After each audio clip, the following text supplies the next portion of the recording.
3년 만에 마스크를 벗고 설교를 합니다. 설교할 때 맨 얼굴을 보시는 게 3년 만에 보시는 거예요. 여러분들은 자유롭게 하시되 고면이니까요. 벗으라는 걸 고면하는 게 아니에요. 쓰라는 걸 고면하는 거지. 그러니까 여러분 이거를 오해하지 마시고, 쓰라는 걸 고면하는 거지 벗으라는 걸 고면하는 게 아닙니다. 다만 설교할 때, 그리고 호흡이 가쁜 성가대나 설교하는 저나 이렇게 좀 벗는 편을 선택했으니까요. 여러분들 될 수 있으면 쓰세요. 쓰는 게 좋습니다. 네. 다만 벗으셔도 비난하지 마시기 바랍니다. 오죽 힘드시면 벗으시겠어요. 네. 로마서는 사도 바울이 제3차 전도 여행을 끝마칠 무렵이었던 주 57년 겨울에 약 3개월간 고린도에 머물 때 쓴 서신입니다. 이 서신의 수신자들은 로마 제국의 수도였던 로마에 있던 로마교회 성도들이었습니다. 그런데 이때까지 바울은 한 번도 로마교회를 방문해 본 적이 없었어요. 바울이 몇 차례 로마교회에 방문하고자 했지만 예상치 못한 일들로 인해서 번번이 가지 못하게 되었습니다. 결국 바울은 재판을 받기 위해 로마로 압송될 때 로마교회 성도들이 항구로 마중을 나와서 그 항구에서 처음으로 로마교회 성도들과 대면하게 되었습니다. 왜냐하면 편지를 통해서 이미 바울을 알고 있었기 때문에 로마교회 성도들이 항구에까지 바울을 마중 나왔던 것이죠. 그리고 바울이 로마의 가택 연금 상태에 있을 때 로마교회 성도들이 부지런히 찾아왔고, 바울은 그곳에서 로마교회 성도들에게 하나님의 말씀을 가르쳤습니다. 그렇다면 제국의 수도였던 로마에 세워진 이 로마교회는 어떻게 설립됐을까요? 놀랍게도 로마교회는 자생한 교회였어요. 즉 로마에 있던 디아스포라 유대인들이 절기를 지키기 위해서 예루살렘에 왔다가 오순절 성령 강림 사건을 목격한 겁니다. 그로 사도들로부터 복음을 전해 듣고 회개하여 세례를 받은 이후 로마로 돌아가서 자기들끼리 교회를 세운 것입니다. 따라서 로마 교회는 리더도 없었고 복음을 체계적으로 가르칠 만한 사역자도 없었습니다. 예루살렘에서 워낙 먼 거리다 보니 제국의 심장부요 수도였음에도 불구하고 오히려 사도들과 다른 교회들의 도움을 전혀 받지 못하던 교회가 로마 교회였습니다. 그러던 중에 글라우디오 황제가 로마에서 유대인 추방령을 내립니다. 그래서 로마에 거주하던 많은 유대인들이 로마를 떠나야만 했어요. 이때 떠나온 사람 가운데 하나가 브리스길라와 아굴라예요. 원래 이들 부부는 로마에 살고 있었습니다. 하지만 그때 로마에서 추방령이 내리는 바람에 고린도로 온 거예요. 그래서 고린도에서 바울을 만나게 된 겁니다. 그러나 몇 년 후 글라우디오 황제가 죽고 나서 유대인 추방령이 취소가 됩니다. 그래서 다시 유대인들이 로마로 돌아오게 되었습니다. 그렇다면 로마 교회는 어떻게 됐을까요? 유대인 추방령 이전에는 유대인들이 로마 교회의 대다수였죠. 거의 이방 그리스도인들은 없었죠. 복음이 전해지지 않았으니까요. 하지만 추방령이 취소되고 난 이후 로마 교회는 이방 그리스도인들이 더 많아졌어요. 이때까지만 해도 유대 그리스도인들은 안식일을 지키고 있었죠. 하지만 이방 그리스도인들은 굳이 안식일을 지킬 이유가 없었습니다. 유대 그리스도인들은 할례와 유대 절기도 지키고 있었죠. 하지만 이방 그리스도인들은 할례를 받을 필요도 유대 절기를 지킬 필요성도 느끼지 못했습니다. 그리스도께서 오심으로 이 모든 할례와 절기를 폐한 것으로 알고 있기 때문입니다. 맞는 말이죠. 이 외에도 유대 그리스도인들과 이방 그리스도인들 사이에는 신앙적인 부분과 신학적인 부분을 비롯해서 생활하는 모습 등 모든 것이 달랐습니다. 한 교회에서 신앙이 뒤죽박죽된 거예요. 체계적으로 말씀을 배우지 못하다 보니까 뭐가 옳은지 모르는 거예요. 이러다 보니 이들 믿음은 이상하게 흘러갔습니다. 우선 유대 그리스도인들은 율법주의적인 신앙관에서 벗어나질 못하고 있었어요. 다른 교회들보다 훨씬 뒤처진 거예요. 가르치는 사람이 없으니까요. 이미 예루살렘 교회에서 결의를 한 지가, 그 신조를 결의한 지가 언젠데 아직까지 로마 교회는 전파되고 있지 않은 거예요. 비록 예수님을 구약에서 예언한 메시아로 인정하기는 했어요. 하지만 그럼에도 구약 율법을 문자적으로 온전히 지켜야 구원을 믿게 된다고 아직까지도 예루살렘 교회에서 결의한 그거를 이행하지 못하고 있었어요. 가르쳐주는 사람이 없으니까요. 따라서 이방 그리스도인들이 구원을 받으려면 자기들처럼 할례, 율법, 절기를 온전히 지켜야 된다고 믿었던 거예요. 반면에 이방 그리스도인들의 문제점은 그리스도인의 자유를 지나치게 강조했습니다. 그래서 방종과 타락하기에 이르렀어요. 실제로 그 당시 유행했던 영지주의는 우리가 구원받는 것은 영원이지, 우리 영원히 구원받는 거지, 육신은 죽으면 흙으로 돌아간다는 거예요. 그러니까 우리 영혼만 하늘로 올라가는 것이지 육신은 올라가지 않는다는 거죠. 그렇기 때문에 육체는 쾌락 가운데 살아도 된다는 거예요. 우리 영혼이 구원받는 거기 때문에. 즉 영은 영이고 육은 육이니까 이분법적인 이 사고 가운데 도덕적으로나 윤리적으로 방탕한 삶을 살았어요.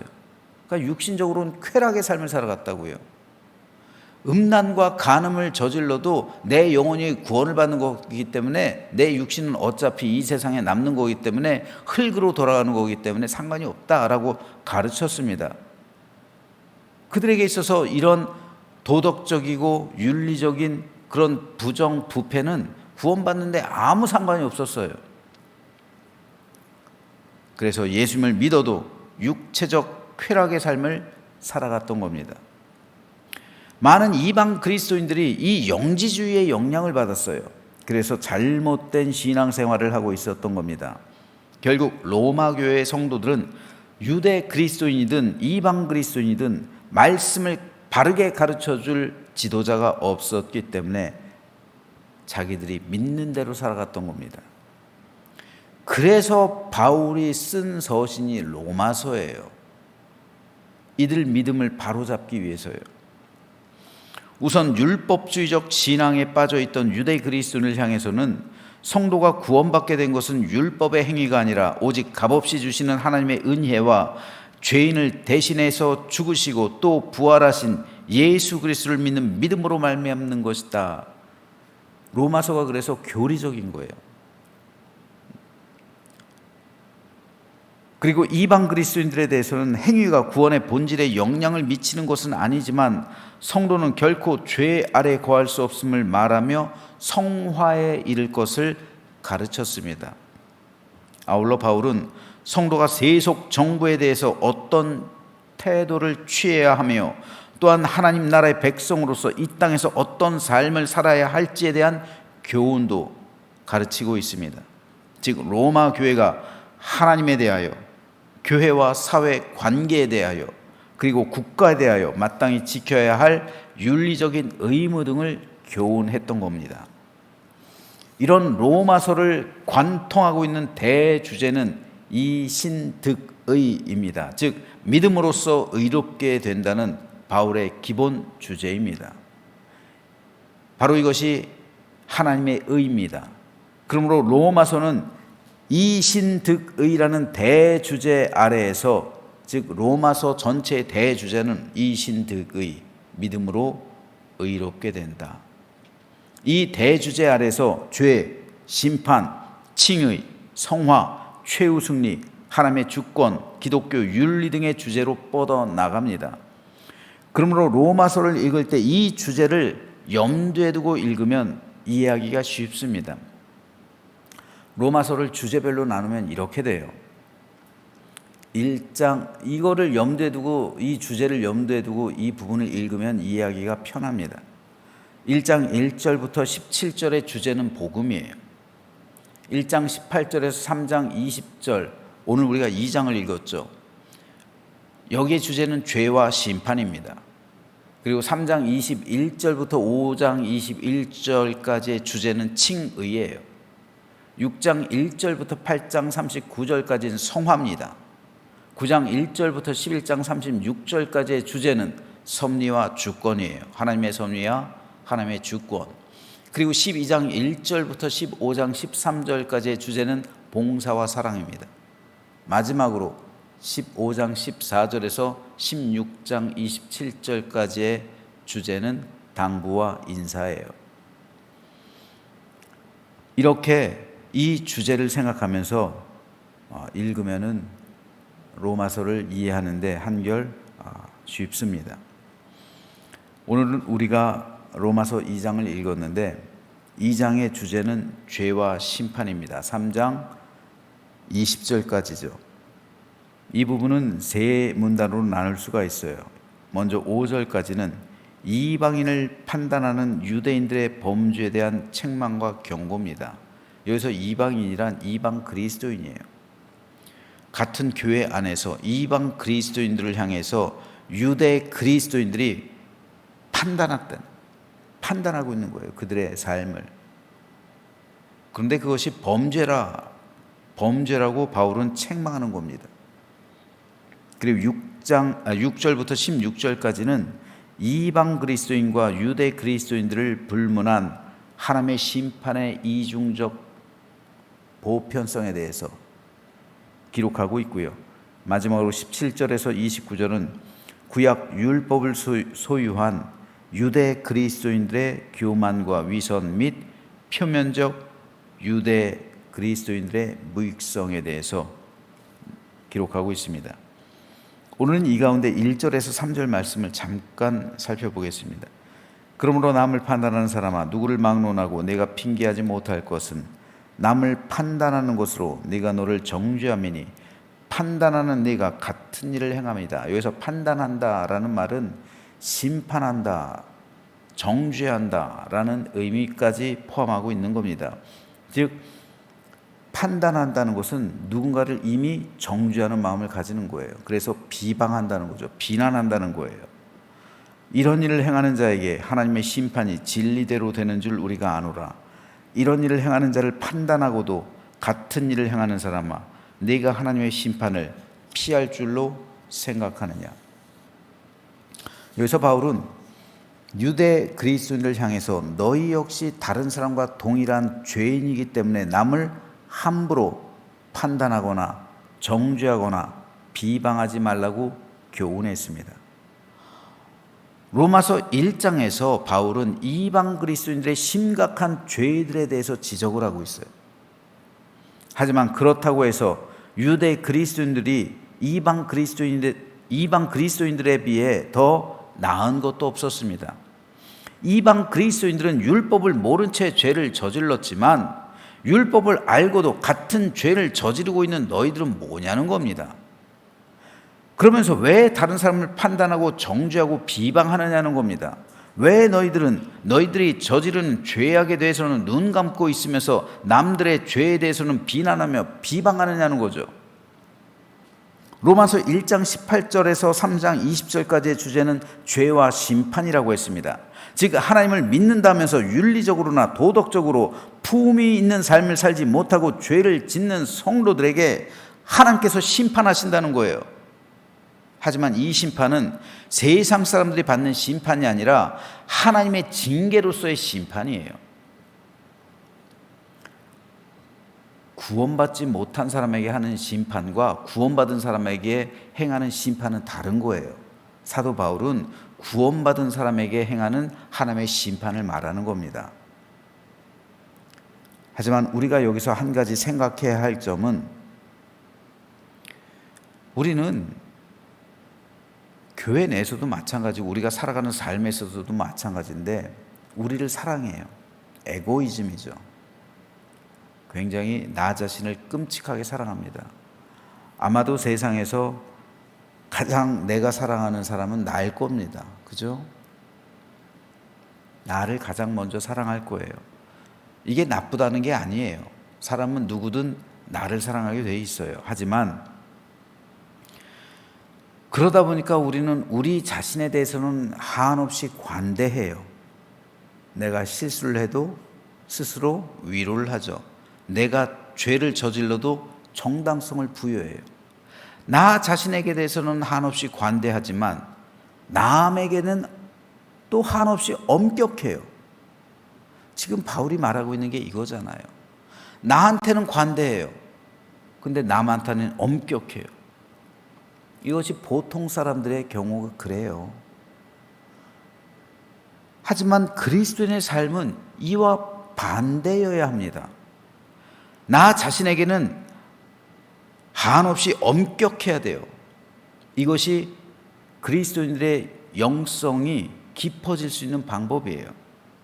하지만 남에 대해서는 한없이 부드러워야 하고 관대해야 돼요. 남이 실수하고 남이 잘못하는 것에 대해서는 관대하고 용서해 줄 수 있어야 돼요. 하지만 내가 저지르는 죄와 내가 저지르는 실수에 대해서는 엄격해야 돼요. 그래서 나 자신을 편달해야 됩니다. 근데 이게 반대로 됐잖아요. 로마 교회가. 왜 로마 교회에 다툼과 분쟁과 분열이 일어납니까? 자기 자신에 대해서는 관대하지만 남에 대해서는 엄격했기 때문입니다. 바울이 이것을 지적하는 거예요. 이것이 바로 서지 못하면 하나님의 심판을 받게 될 것이라고 바울은 경고하는 거예요. 그러므로 이것은 오늘 우리에게도 여전히 중요한 문제가 됩니다. 진정으로 좋은 교회는 목회자와 성도들이 나 자신에 대해서는 엄격하고 하지만 남에 대해서는 한없이 관대한 교회입니다. 이런 교회가 될 때 그 교회는 화목이 있어요. 기쁨이 있어요. 행복이 있어요. 감사가 있습니다. 샬롬이 넘치는 천국 공동체가 되는 거예요. 하지만 대부분 분열된 교회를 가보세요. 다투고 싸우는 교회를 가보세요. 자기 탓하는 사람들이 있습니까? 아니요, 없어요. 다 남 탓해요. 목사님 때문에, 장로님들 때문에, 당신 때문에 다 남 탓하고 있어요. 자기 자신은 의로 없어. 그렇죠? 자기 자신은 의롭고 남들은 의롭지 못하다. 이거 굉장히 위험한 겁니다. 지금 바울이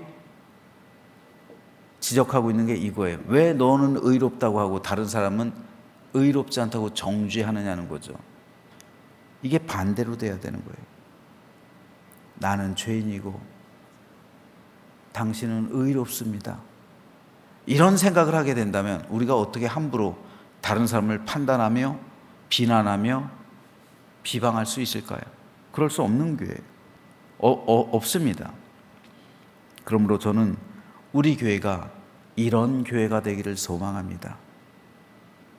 그래서 저는 저와 여러분이 그런 목회자와 성도가 되어서 서로 감싸주고 하나 되며 그렇게 주님의 한 몸을 이룬 천국 공동체가 될 때 참된 기쁨과 샬롬의 은총이 우리 안에 충만하며 서로를 축복하고 사랑하는 아름답고 복된 믿음의 공동체가 될 줄로 믿습니다.